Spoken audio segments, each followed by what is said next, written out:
Welcome to the Intellectual Freedom Podcast. Here we analyze politics, culture, technology, personal growth and development, and society at large through the lens of critical thinking and open-mindedness, not demagoguery and partisan hyperbole. I'm Dr. David Hopkins, humanities professor, your host and guide. So without further delay, let's get started.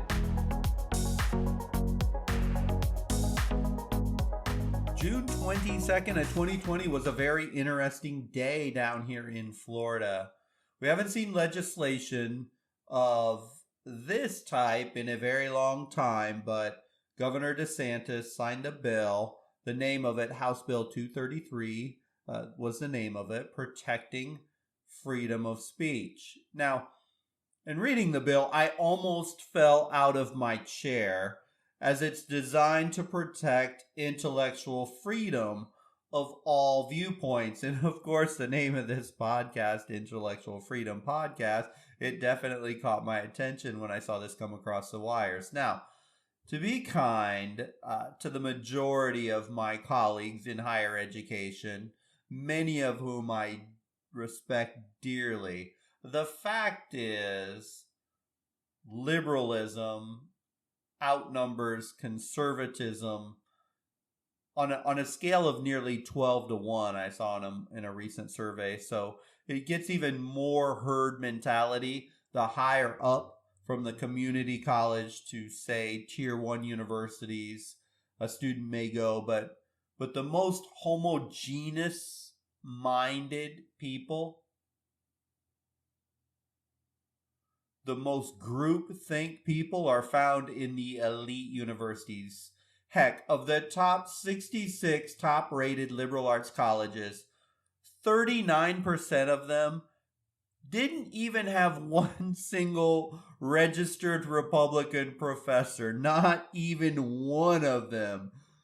So maybe 50 years ago, one could say the liberal viewpoint had to fight to be heard. But, well, now it's 2021. Let's be honest. If you don't conform or at least be quiet to the liberal ideology, well, you may have a tough go of it in many university settings.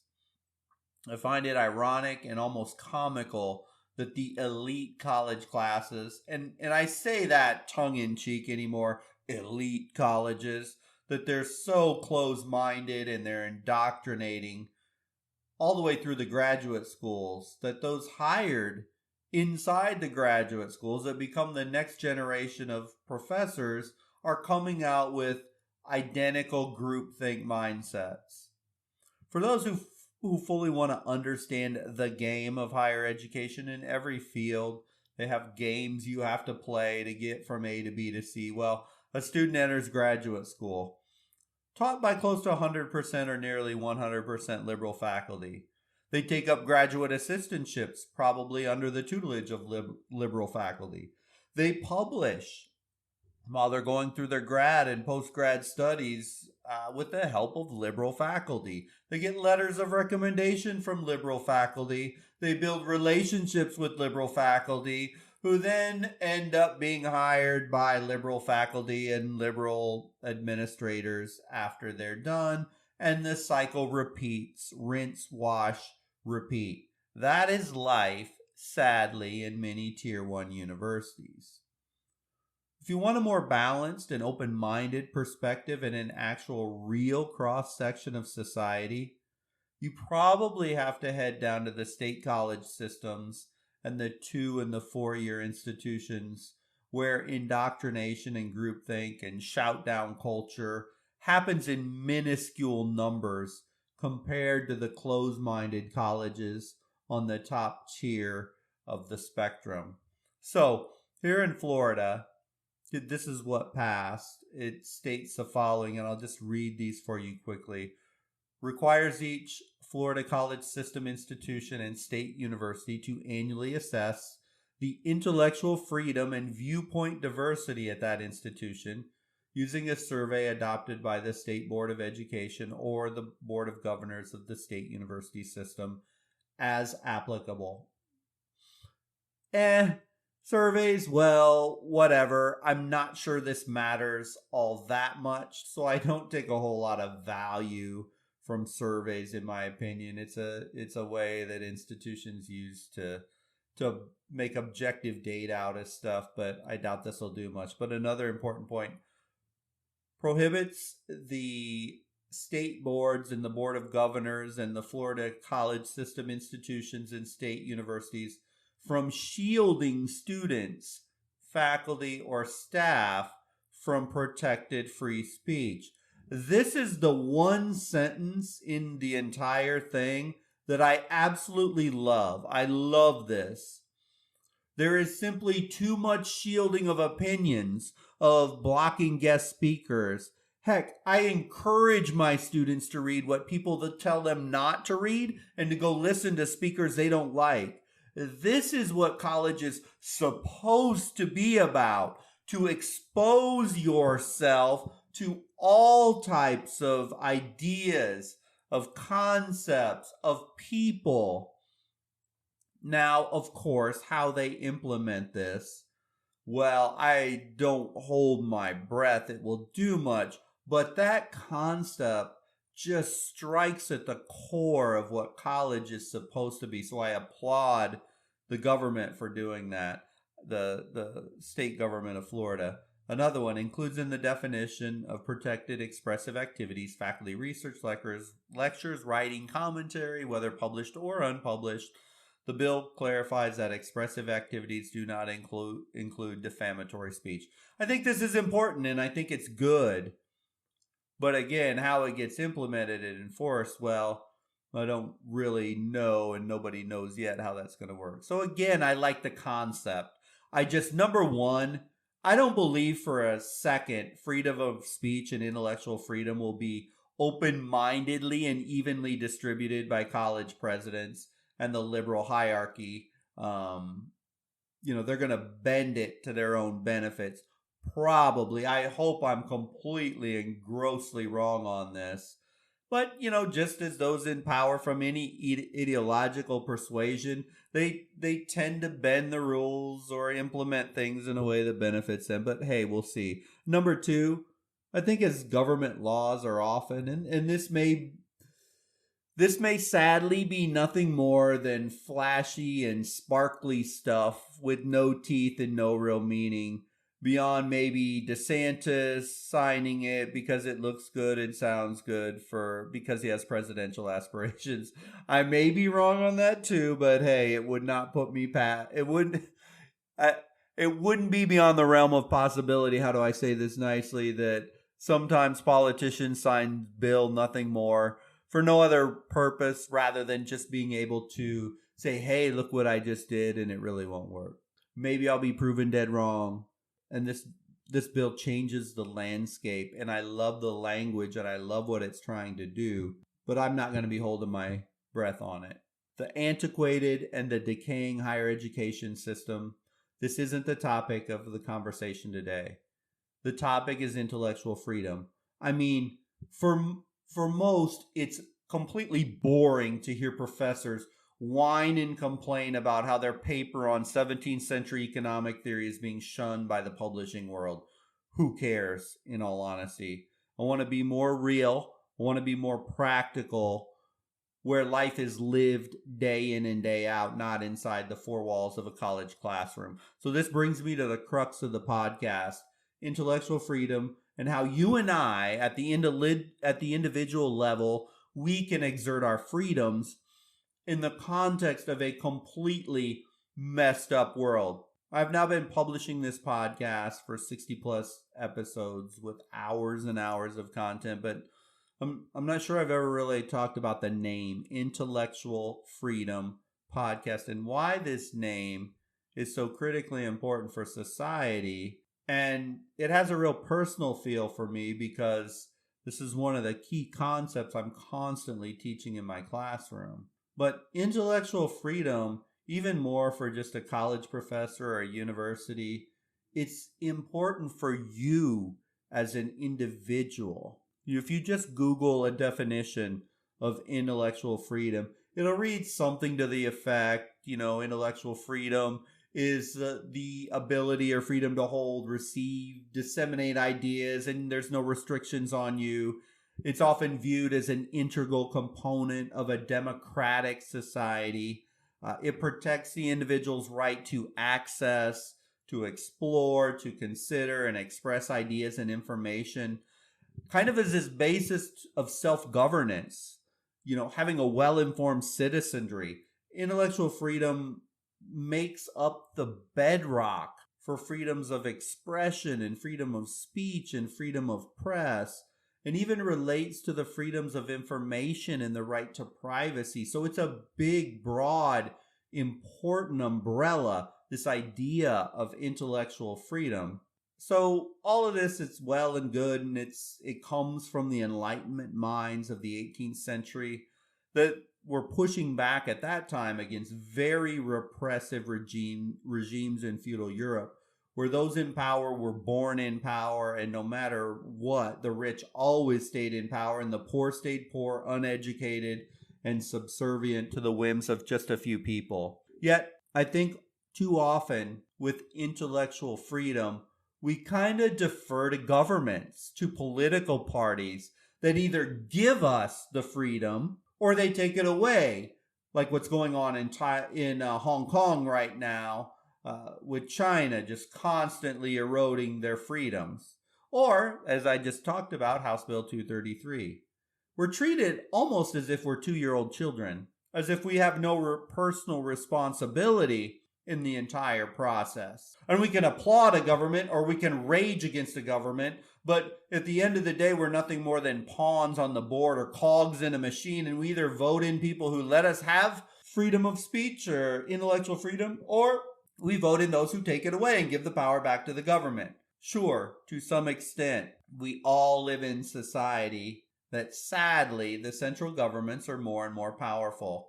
And even our education system seems grotesquely ideologically motivated way too often. But sadly, we have to take ownership in this too. We're just simply surrendering the power or shrugging our shoulders with an, oh well, this isn't really all that bad, or not really anything I can do about that, I'm busy.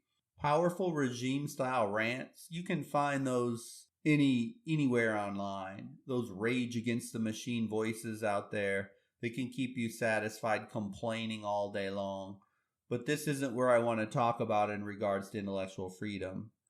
I want to focus on 6 characteristics of an intellectually free mind that you and I and everyone can work on to gain our own personal intellectual freedom in the midst of political jockeying, in the midst of our culture that we live today. These are characteristics that I try and put in front of my students whenever I can inside the classroom. So first, I think it's important to question everything. We should not ever take for granted anything or assume it's correct. The reality is we live in a very complex world, and now more than ever, we simply can't trust the institutions we've built over the past 200 plus years, that they have our best interest or the population at heart. Whether it's federal, local, state, county, boards of education, RNC, DNC, all of them need to be viewed with a skeptical eye. Yes, I know that sounds pessimistic, and I'm really not. But no longer can we just sit idly by and assume things are as they are. There's so many things that happen that we just kind of blow off. Are all the riots we see real? Or are some of them planned and staged and orchestrated to mobilize an unthinking and unquestioning population to just achieve certain political ends? Well, I know that happened for sure in Venezuela. I also know it's happening right now in Colombia, and probably has happened in the U.S. as well. Or, how long will the government keep buying up bonds in the bond market to keep interest rates artificially low, even though we can feel that inflation coming up? Why is this happening? Quantitative easing started in 2008, 13 years ago, as a temporary measure to stabilize the markets after the housing collapse. It never went away. And now 13 years later, bonds are still artificially low. Why? There's just two simple examples. But question everyone. Don't accept at face value the government. Sure, we should hope for the best. And you don't have to become some conspiracy theory wacko on literally everything. But to timidly, passively, with shoulders shrugging, say, oh well, or to be so indoctrinated that, oh my gosh, well, if it came out of the mouth that someone that's a Democrat, it must be a lie, or oh my gosh, a Republican said it, well, then that must be racist for sure. That's not intellectual freedom. That's sheep mentality. This is the way those in power want us to think. That, oh well, that's just the way it is perfect for them to keep power and take even more power from us. Number 2, one of the quickest paths to intellectual freedom is to be open-minded and to listen to opposing viewpoints. The key in this word is listen. Freedom is gained not in bullying your viewpoint, ranting, raving, name-calling. That's tiresome. It's not worth a second of your effort. If you want to give up your intellectual freedom, act like politicians or act like corporate cable news actors, yelling and talking over each other in 45-second sound bites. But if you want to gain intellectual freedom, you need to be open-minded and sometimes just shut up and listen.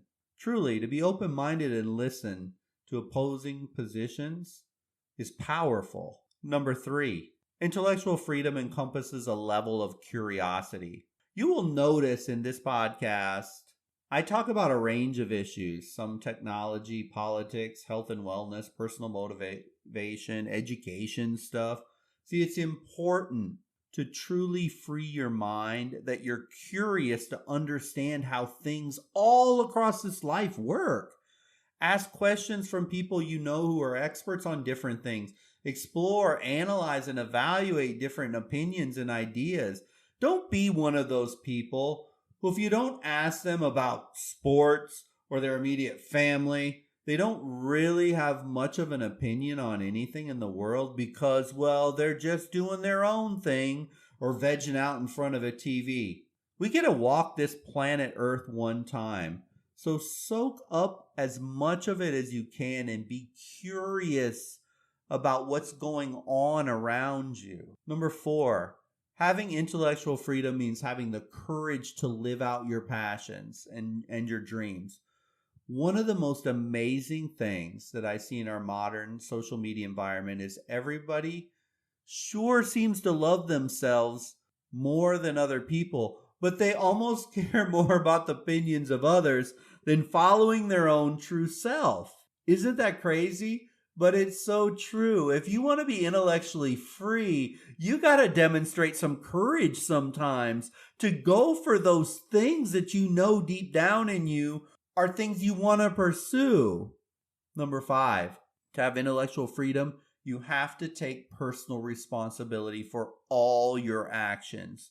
Yes, all your actions. Do you have the ability to honestly look inside yourself and evaluate your emotions, the words you say, or the actions you do to try and figure out why something ended up the way it was? We all have those moments. The conversation that gets out of hand and we get angry and we don't accomplish something we knew we needed to do, or we didn't live up to an obligation, or a business venture failed, or you were fired from a job, or whatever it may be. If you want to be intellectually free, that freedom is found within yourself to reflect honestly and not sugarcoat stuff that needs to be addressed inside your character. Texans have so many little truisms. And one of my favorite of all time I heard down there is you can't roll shit in powdered sugar and call it a donut. We have to be able to look at that ugly side and honestly reflect and honestly take personal responsibility if we want to reach intellectual freedom. And then number 6, humility. As I thought through the characteristics, I just could not leave this one off because it's one I've struggled with incredibly. Nobody would have ever used the word humble to describe me in my younger days, not by a long shot. But the older I get, the less fear that I have in saying I don't know. Along with this, there are 3 words. I am sorry. When I screw up, these words are so intensely powerful.